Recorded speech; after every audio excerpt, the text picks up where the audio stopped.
This is a quick update. I'm going to try to make this really quick because my phone is breaking down. I don't know if it's the battery or what, but I think I'm going to have to get a new phone in addition to everything else that's going on. Like, I need this shit. So I don't want to waste the battery or wear it down. Anyway, yesterday I went into the business office to speak to the guy in charge of billing regarding that thousands of dollars that we shouldn't be owing. Because, and I think I explained, some months ago, they also sent us a big bill, and it turns out they forgot to bill one of my mother's, her secondary insurance. They said they would take care of it, or at least the woman dealing with it said she would. And then the guy, he, like a week later, he asked me, are they going to get paid, And I explained to him what was going on. I assumed she did too. And he said, oh, okay, no problem. And I hadn't heard about it until a few days ago when I got that massive bill for, $5,400, $5,400.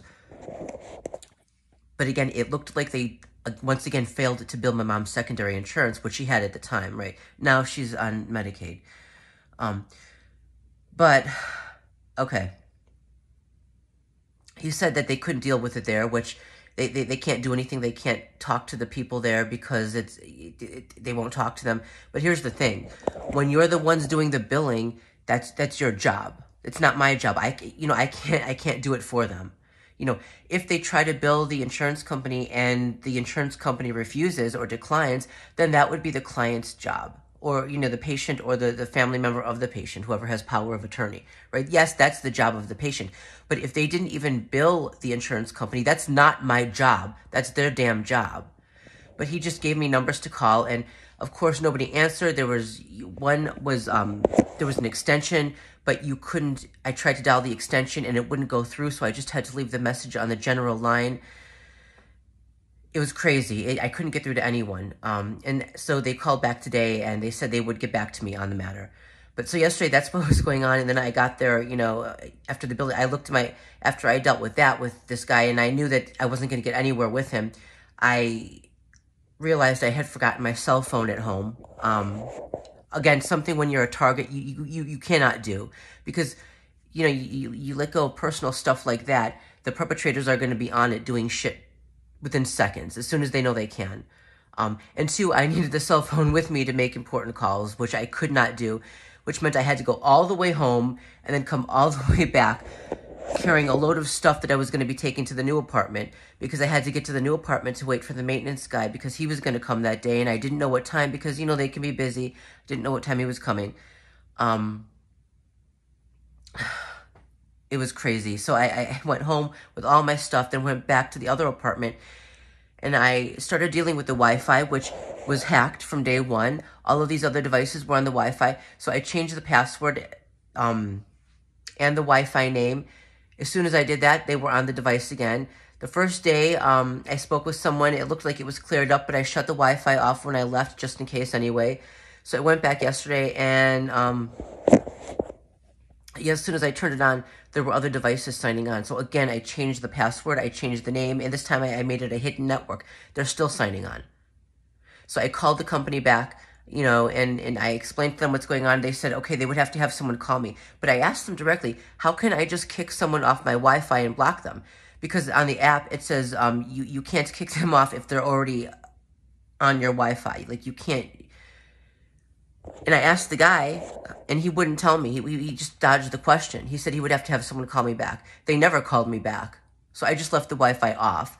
And I'll get notices if someone signs on, which means they would have had to go into the apartment and turn it back on. And if I get a notice saying that someone's on my Wi-Fi again, because it's off. And I'm at my mom's apartment now, and so I haven't slept at the new apartment one day yet. So anyway, I waited there.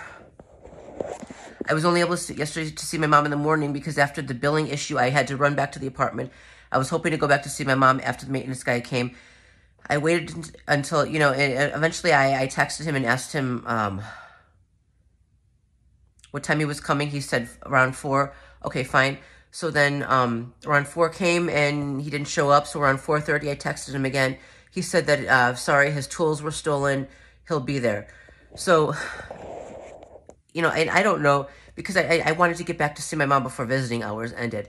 I don't know if he's telling the truth or if he's a perpetrator. If it's just the universe. They're just trying to, in one one after another just fuck with me and make my life a living hell. I don't know.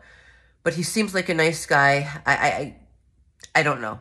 You know, if tools were really stolen, that sucks. You know, I'm sorry for that. Anyway, moving on. Today I called the insurance company that I was afraid was not billed. And they said they couldn't speak to me. And I said, but I've sent them, you know, the power of attorney papers already. It should be taken care of. And they said, oh, no. Those were the wrong power of attorney papers. I need something else to send them. I flipped out. I couldn't anymore. I goddamn could not anymore. What else? They explained to me that they needed some other form of power of attorney. My mom can't sign anything at this point. She can't. I can't. I was at that point crying, and I was screaming, and I even cursed, and the woman said, you know, please refrain from cursing. What the hell more do you want from me? Now I have to go around trying to get this other thing. I don't have an attorney. I can't get an attorney. No attorney is going to work for me. And either way, my mom can't sign anything anymore. So what if I can't deal with the insurance company now when all of this other shit is going on? That's just how it is. You know, that's... Not to mention, so my mom has sensory issues, and, you know, she has a roommate. Her roommate's a nice old lady, but people keep coming and turning... My mom has a TV, her roommate has a TV. They keep turning the roommate's TV on so loud, and they leave it on all day long, right? All day long. And I asked them, and I've asked before, at least turn it off at night, right? And yesterday I did get there before our visiting hours ended, and it was still on very loud.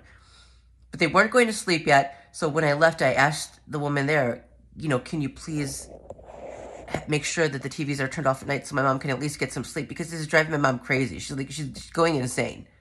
And she already has sensory issues, you know.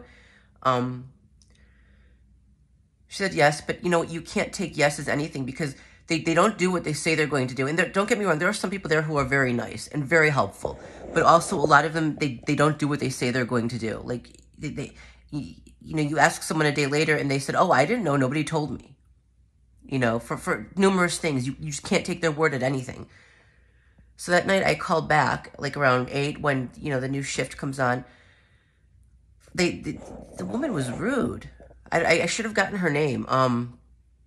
You know, I was explaining to her what was going on. I was explaining my mom's sensory issues, that, you know, it's all day long, and hopefully it's not all night long. The woman yawned very loudly in irritation, just an irritation to show me she was irritated, as kind of a brush off and dismissive.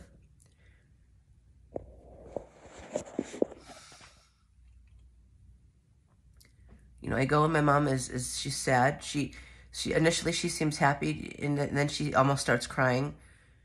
I want to take her home, but I can't care for her at home because she needs skilled nursing care. She's in a feeding tube. She can't walk. The insurance issue is impossible in this country, because, you know, normally you have to be rich in order to be able to afford skilled nursing. And I don't just mean rich, I mean mega rich, because it can be like $14,000 a month, and insurance does not pay for that. Okay, it doesn't pay for that. So what happens is, people who are poor already can get Medicaid. Medicaid will pay for that.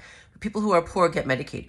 But people who are middle class, if they have too much for Medicaid, all of their money has to go to they have to give it all up. They have to go broke before they can qualify for Medicaid, so they give it to the nursing home. And the nursing homes that take Medicaid are state-run, so all of their money goes to the state. So even if they had a lot of money, but not enough money to cover the cost of skilled nursing, they go broke. And it all goes to the nursing home for a spend down before Medicaid can kick in. This is a horrible, horrible system, where people who have worked hard all of their lives lose everything because they can't afford end-of-life care. Or if they get really sick, they can't afford hospice care. You know, it's horrible.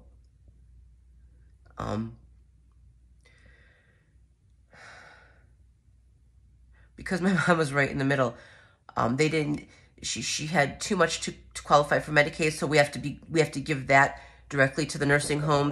Some of it is just being sent directly to them. Some of it they couldn't get, so I have to pay them monthly. I mean, for my mom's money. And some of it they just left, which means I'm also going to have to deal with the taxes. I am so fucking tired. And I miss her. I just want her to come home. I wish she could come home. I wish she could just get well enough where she can come home. But I'm giving up the apartment, I think, this month. This is going to be the last month I'm at her apartment.